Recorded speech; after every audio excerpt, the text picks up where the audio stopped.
So in May of 2014, the new Specialized Tarmac came out. Can you tell me a little bit about what makes it different than the previous editions and how come it stands out? Sure, absolutely. The 2014 Tarmac, the SL4, it was a bike that's done really well. As a matter of fact, at Bicycling, it's been the editor's choice for the last 3 years. It was a tough thing to improve on, but one thing that we wanted to do was really provide each rider individually across the size range for 2015 their own bike. And so when you look at the sizes from 49 to 61, we treat each individual size as its own bike project. So building it from the ground up to make sure that the stiffness targets match what the rider really puts into it. That really meant at a 49, we took stiffness away from the bike. We realized that riders at that small size actually were being thrown around on the road. It was chattering across corners when they were diving into them. They didn't need the stiffness for that pedaling efficiency, so we actually took stiffness away. Likewise, on the big size, when you look at bikes like the 61, we added about 40% stiffness to the overall bike. Yeah, that meant adding a little bit of material, but our goal with the Tarmac has always been to make the best handling race bike on the market. So is that by changing the molds and the carbon layout? Sure, absolutely. Do you have an example there? Sure, yeah. When you look at these two things, this is a head tube from a size 61 and a head tube from a size 49.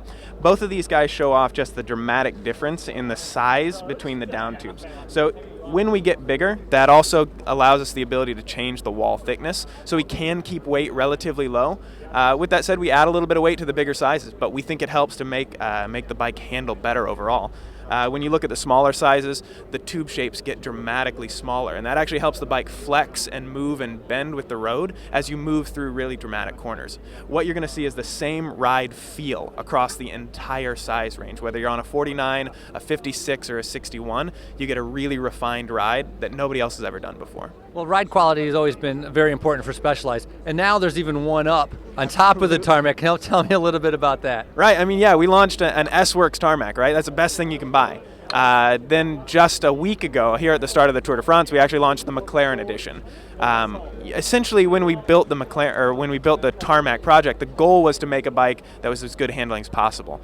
McLaren came in after the fact and took weight out of that project. So the frame itself drops about 11% in frame weight. McLaren also did a custom layout for our CLX40 wheels that Tinkoff is running here at the Tour.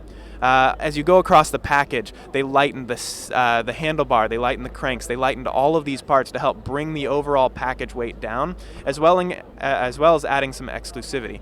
You look at the paint job. The paint job is actually done by McLaren Special Operations, the same people that paint the F1 cars and the P1, all those fancy, super exotic cars, they're doing these paint jobs by hand. And these aren't just showroom bikes. I mean, which guys are riding them here at the Tour of the McLaren? Sure, we've got 3 guys that are on them. You'll see we've got Jakob Fuglsang's bike with us here.